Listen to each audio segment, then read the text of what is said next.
Les pauvres parents et proches du petit Émile, 2 ans et demi, qui a disparu il y a une semaine, vivent une douleur terrible et des personnes malhonnêtes tentent de se faire de l'argent sur leur dos. Une honte absolue qui a mis en colère le procureur de la République en charge de l'affaire. Il y a une semaine, le petit Émile, 2 ans, a disparu. Il était avec ses grands-parents, jouait dans le jardin, avant de s'évaporer. Depuis, malgré des recherches intenses, aucune trace d'Émile.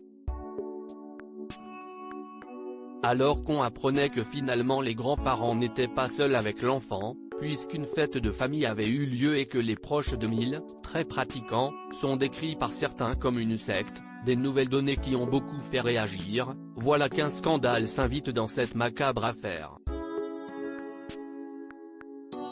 En effet, des fausses cagnottes ont été ouvertes en ligne au nom d'Émile, pour soutenir sa famille.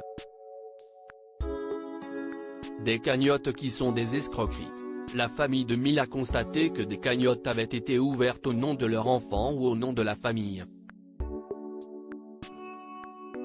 Et elle tient à préciser qu'elle n'est pas à l'origine, a expliqué Rémi Avon, le procureur de la République de Digne-les-Bains.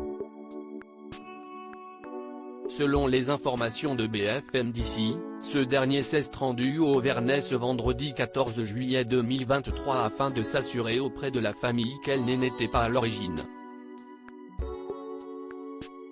Il envisage d'ouvrir une enquête pour escroquerie si les cagnottes ne sont pas fermées.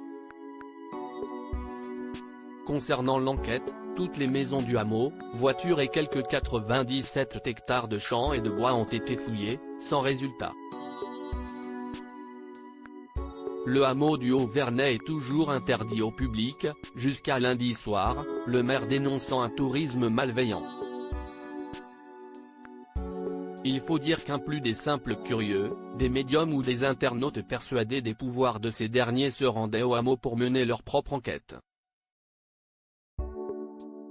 Ce qui n'a pas facilité le travail des enquêteurs, bien au contraire, ces derniers laissant des traces et perturbant les chiens à la recherche d'Émile.